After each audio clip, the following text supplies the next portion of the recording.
Hello my dear friends, welcome to my channel. आज मैं आपके लिए लेकर आई हूँ क्लास 12 के एजुकेशन के चैप्टर 2 बौद्धकालीन शिक्षा के कुछ ऑब्जेक्टिव क्वेश्चन जो कि बहुत ही मोस्ट इम्पॉर्टेंट है आपके एग्ज़ाम के लिए।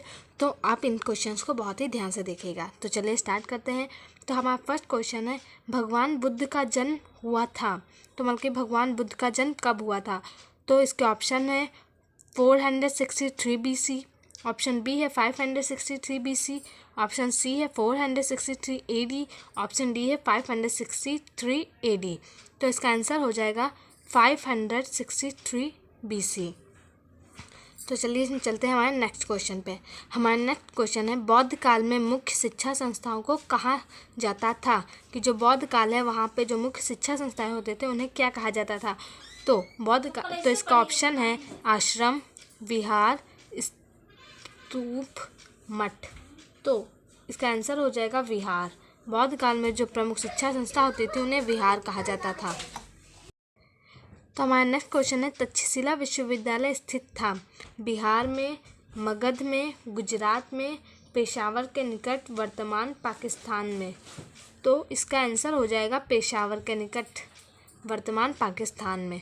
जो तक्षशिला था वह पेशावर के निकट स्थित था। तो चलिए चलते हैं हमारे फोर्थ क्वेश्चन पे। तो हमारा फोर्थ क्वेश्चन है, विनय पिटक धर्म ग्रंथ संबंधित है हिंदू धर्म से, बौद्ध धर्म से, इस्लाम से, ईसाई धर्म से। तो इसका आंसर हो जाएगा क्वेश्चन नंबर 4 का बौद्ध धर्म से। जो विनय पिटक ग्रंथ है वो बौद्ध धर्म से संबंधित है। आइए चलते हैं हमारे क्वेश्चन नंबर 5 पे। तो क्वेश्चन नंबर 5 है, बौद्ध काल में शिक्षा आरंभ करने की आयु क्या थी? 8 वर्ष, 9 वर्ष, 10 वर्ष या फिर 7 वर्ष?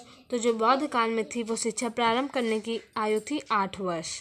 जब कोई भी छात्र 8 वर्ष का हो जाता था तब उसे शिक्षा ग्रहण करने का अधिकार मिल जाता था।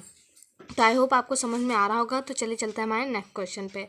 तो हमारा नेक्स्ट क्वेश्चन है, विक्रमशिला विश्वविद्यालय की स्थापना हुई थी बौद्ध काल में, वैदिक काल में, मुस्लिम काल में या फिर ब्रिटिश काल में?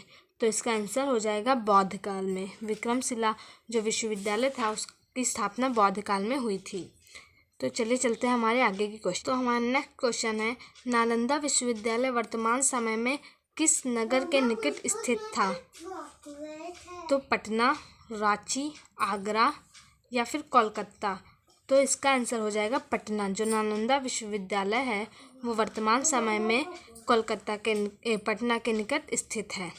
तो चलिए चलते हैं हमारे नेक्स्ट क्वेश्चन पे। बौद्धकालीन शिक्षा का प्रारंभ किस संस्कार के बाद होता था? प्रब्रज्जा संस्कार के बाद, उपनयन, उपसंपदा या फिर मुंडन संस्कार के बाद? तो इसका आंसर हो जाएगा प्रब्रज्जा संस्कार के उपरांत। उपनयन तो वैदिक काल में होता था, तो इस बौद्ध काल में प्रब्रज्जा संस्कार के बाद ही छात्र का प्रवेश होता था।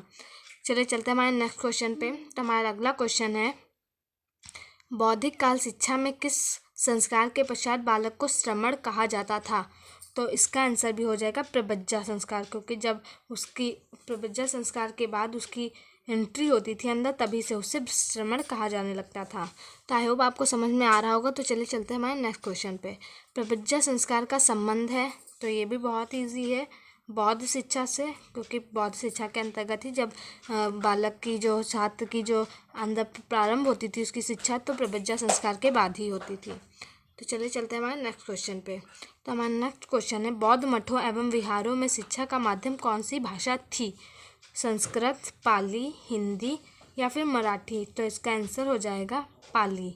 जो बौद्ध काल था वहाँ पे पाली भाषा में पढ़ाई होती थी। तो चलिए चलते हैं हमारे लास्ट क्वेश्चन पे। भारत का सर्वप्रथम विश्वविद्यालय कौन सा था?